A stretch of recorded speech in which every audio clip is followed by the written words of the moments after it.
Ukiwa na jeraha, lile jeraha linapoanza maumivu, unaliangalia lile jeraha. Sawa na mtu anayezini lile jeraha ni mpaka liondoke kazi. Wewe ndio unapoingia kwenye zinaa utasamehewa, lakini jeraha kila wakati utakapofika kwenye mkutano wa kusanyiko wanahubiri zinaa, ile jeraha linainuka, linawasha, unasikia ukune, ni mimi nimeguswa, ni mimi nimeguswa.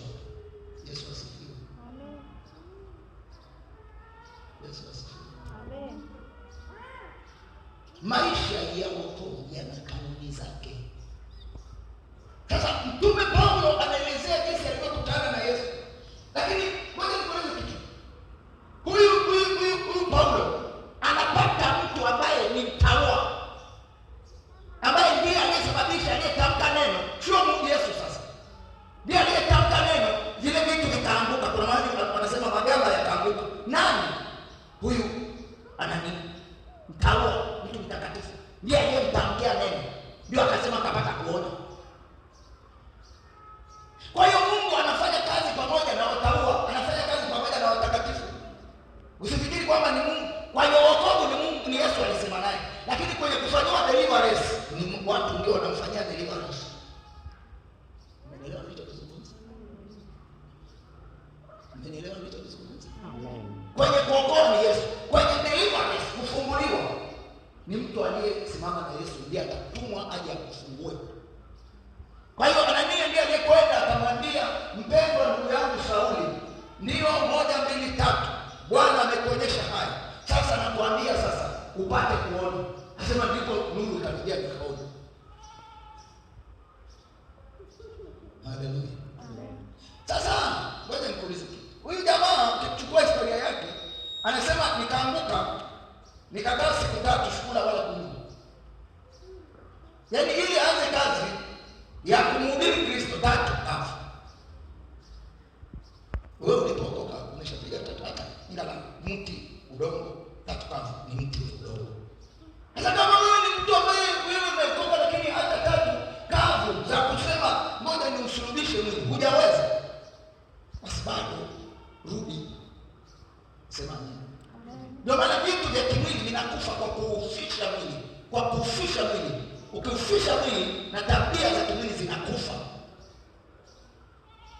Nasema vifisheni viungo vyenu. Akili ni kiungo. Bwana asifiwe. Amen. Haleluya. Amen. Na kwa leo malizia pale, kuna kitu fulani ambacho nilikuwa nakitaka pale kwenye ushuhuda ule wa Mtume Paulo, mstari wa 17. Inasema, ikawa nilipokwisha kurudi Yerusalemu, nilipokuwa nikisali ndani ya hekalu, nikawa hali ya kuzimia roho. Nikamwona naye akiniambia, hima, utoke Yerusalemu upesi, kwa sababu hawatakubali ushuhuda wako katika habari zangu. Nami nikasema, Bwana, wanajua hao ya kuwa mimi nalikuwa nikiwafunga gerezani wale wanaokuamini na kuwapiga katika kila sinagogi. Na damu ya Stefano shahidi wako ilipomwagwa, mimi nami nilikuwa nikisimama karibu, nikikubali na kuzitunza nguo zao waliomuua. Naye akaniambia, enenda zako, kwa kuwa mimi nitakutuma uende mbali kwa watu wa mataifa. Kwa watu wa mataifa. Wakamsikiliza. Basi. Muda utosha. Unajua anacheka kwa sababu gani? Ulichokuwa unafanya, usipoangalia unapokoka utafanyia.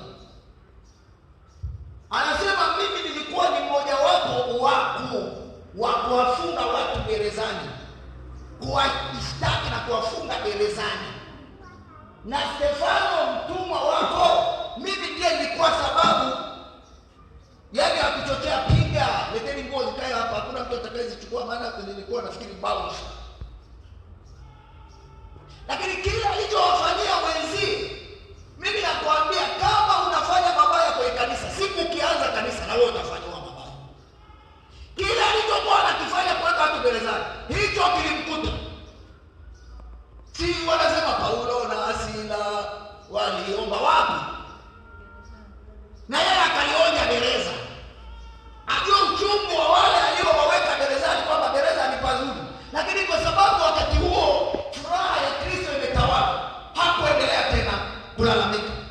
wale wanaimba hainuliwe Mungu wetu leo, wako gerezani, lakini alivyowaweka wenzie gerezani naye akawekwa gerezani.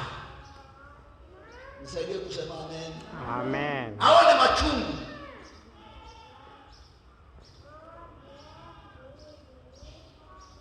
Bwana Yesu asifiwe. Hapo mengi utasoma au tukiendelea kesho utaona nini nimesema. Filipi 3:7 ni mstari mmoja tu. Leo tunaweka msingi, kesho ni kidogo tutaomba. Leo tunaweka msingi, kesho tutaomba. Leo kwanza siku ya mafundisho na semina. Tukikita kwanza